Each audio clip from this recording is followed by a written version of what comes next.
আসসালামু আলাইকুম।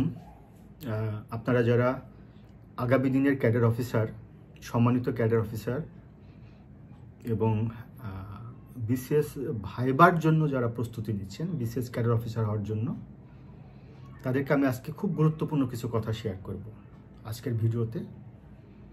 সেটি হচ্ছে, আপনি যে কোনো ক্যাডারে আসতে চান না কেন, সেটি BCS foreign affairs cadre, BCS administration cadre, BCS police cadre, BCS taxation cadre, আপনাকে ভাইবা বোর্ডে কেমন ধরনের প্রশ্ন করা হয়, বা আসলে ভাইবা বোর্ডের প্রশ্নের প্যাটার্নটা বা ভাইবা বোর্ডের প্রশ্নটা কিসের ওপর নির্ভর করে, এটা নিয়ে আমার দীর্ঘদিনের যে রিসার্চ, গবেষণা কিংবা আমার অভিজ্ঞতা, সেটির আঙ্গিকে আমি কিছু কথা আমি খাতায় নোট করছি। দেখতে পাচ্ছেন এই কথাগুলো, অনেক কথা এখানে আমি নোট করছি। এবং বিশেষ করে সাম্প্রতিক সময়ে বাংলাদেশের একটি রাজনৈতিক পট পরিবর্তনের প্রেক্ষাপটে আপনারা যারা 44তম বিসিএস এর ভাইবা প্রার্থী, 45তম বিসিএস এর ভাইবা প্রার্থী, তাদেরকে কেমন ধরনের প্রশ্ন করতে পারে।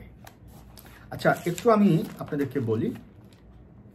প্রথমত, ভাইবা বোর্ডের প্রশ্নের প্যাটার্নটা কেমন হয় সেটা প্রথমত নির্ভর করে যে সময় আপনার ভাইবাটা হচ্ছে সে সময় কোন সরকার ক্ষমতায় আছে, সেই সরকারের নীতি, আদর্শ, মূল্যবোধ, অভ্যন্তরীণ নীতি, আন্তর্জাতিক নীতি, সরকারের প্রধানকে, তার ব্যক্তিগত চিন্তা, দর্শন, তার গ্রহণযোগ্যতা, তার পুরস্কার, পদবি, তার গৃহীত কোনো উদ্যোগ।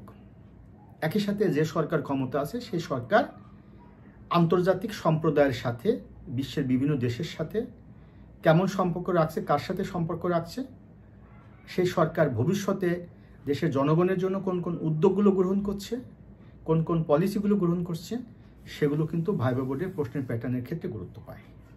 তাহলে এখন যদি আপনারা 44তম বিসিএস এর ভাইবা দেন, 45তম বিসিএস এর ভাইবা দেন, তাহলে আগের যে সরকার ক্ষমতায় ছিল সেই সরকারের সাথে এই সরকারের যে পার্থক্যগুলো, সেই পার্থক্যের প্রেক্ষাপটে কেমন প্রশ্ন হতে পারে আপনি বুঝতে পারছেন। 2 নম্বর কথা হচ্ছে যে একটা দেশ কোন দিকে যাচ্ছে, দেশের বিদেশ নীতি, অভ্যন্তরীণ নীতি, দেশের অভ্যন্তরীণ সমস্যা, আন্তর্জাতিক বিভিন্ন সংঘাত, সমস্যাগুলো সে দেশকে কীভাবে প্রভাবিত করছে, সেটার প্রেক্ষাপটে দেশের নীতি এবং আদর্শগুলো, সিদ্ধান্তগুলো রাষ্ট্রপ্রধান, সরকার প্রধান, বিশেষ করে বাংলাদেশে যেহেতু মন্ত্রিপরিষদ শাসিত সরকার ব্যবস্থা, তাই প্রধানমন্ত্রী বা বর্তমানে যেহেতু ইন্টারিম গভর্নমেন্ট কিভাবে এটি দেখছে, সেটার আঙ্গিকে কিন্তু প্রশ্নের প্যাটার্ন চেঞ্জ হবে। বোর্ডে কোন সদস্য থাকবেন, আপনি কার বোর্ডে ভাইবা দিবেন, সেই ভাইবা বোর্ডের যিনি সম্মানিত বা বিজ্ঞ সদস্য, অর্থাৎ পাবলিক সার্ভিস কমিশনের বিজ্ঞ সদস্য যিনি বোর্ড চেয়ারম্যান, তার ব্যক্তিগত নীতি, আদর্শ, চিন্তা, দর্শন, রাজনৈতিক, ধর্মীয় কিংবা তার প্রফেশনাল ব্যাকগ্রাউন্ড, তার এডুকেশনের ব্যাকগ্রাউন্ড, তার এক্সপিরিয়েন্স, সব কিছুর উপর নির্ভর করে আপনার ভাইবা প্রশ্ন হয়। কাজে সমস্ত বোর্ডে একই প্রশ্ন হয় না, সমস্ত বোর্ড সদস্য একই প্রশ্ন করে না।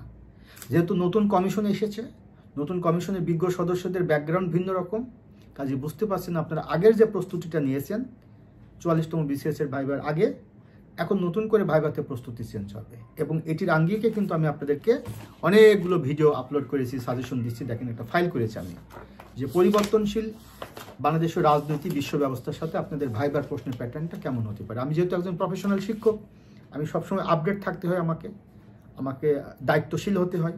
কারণ অনেক ছেলেমেয়ের একটা আশা আকাঙ্ক্ষা আমার উপরে, প্রতি বছর আমার কাছে ভাইবা পড়ে অসংখ্য student cadre officer, non cadre officer হিসেবে চাকরি পাচ্ছেন। কাজে আমাকে একটু দায়িত্বশীল হতে হয়। সেই দায়িত্বশীলতার জায়গা থেকে আমি আপনাদেরকে এগুলো বলছি যে আপনাদের কোন কোন জায়গায় চেঞ্জটা আনতে হবে।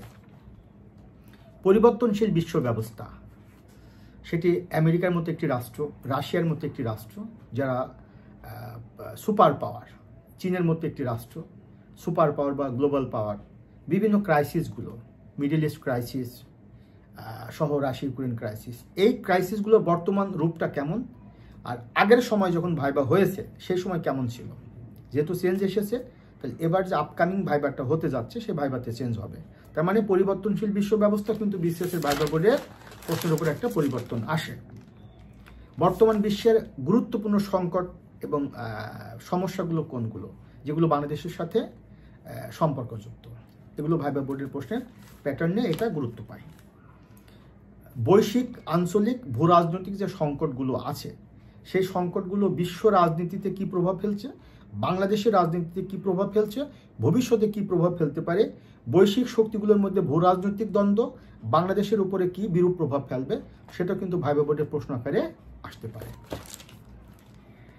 এরপরে আসেন ভাইবা বোর্ডে যে প্রশ্নগুলো করা হয় সে প্রশ্নগুলো একজন বিজ্ঞ সদস্য সে প্রশ্নগুলো করতে গিয়ে তিনি স্বাধীনভাবে প্রশ্ন করেন।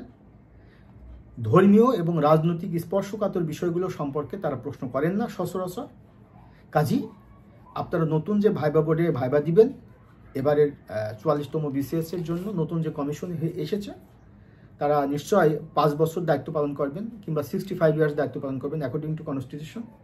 কাজে এই সময়ের মধ্যে আপনারা বাংলাদেশের অভ্যন্তরীণ রাজনীতি, আন্তর্জাতিক রাজনীতি, সরকারের নীতি আদর্শ কোন দিকে যাচ্ছে এটির আঙ্গিকে আপনারা একটা প্রস্তুতি নেবেন। জাস্ট আমি সংক্ষেপে বললাম। অনেক প্রশ্ন কিন্তু এর আগে করা হয়েছে। 44তম BCS এর ভাইবা যেটা পোস্টপোন করেছে, আমি যদি বলি বাংলাদেশের রাষ্ট্রের একজন ব্যক্তির অবদান, সেটা অনেক প্রশ্ন করা হয়েছে সেখান থেকে, সে প্রশ্নগুলো কিন্তু গুরুত্ব পাবে না। কাজেই আপনারা একটু বুদ্ধিমত্তার সাথে বিবেচনা করবেন এবং সে আঙ্গিকে প্রস্তুতি নেবেন।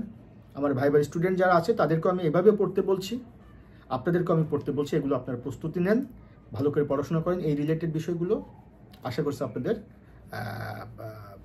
ভালো একটা প্রস্তুতি সম্পন্ন হয়ে যাবে। সবার জন্য দোয়া এবং শুভকামনা। আসসালামু আলাইকুম।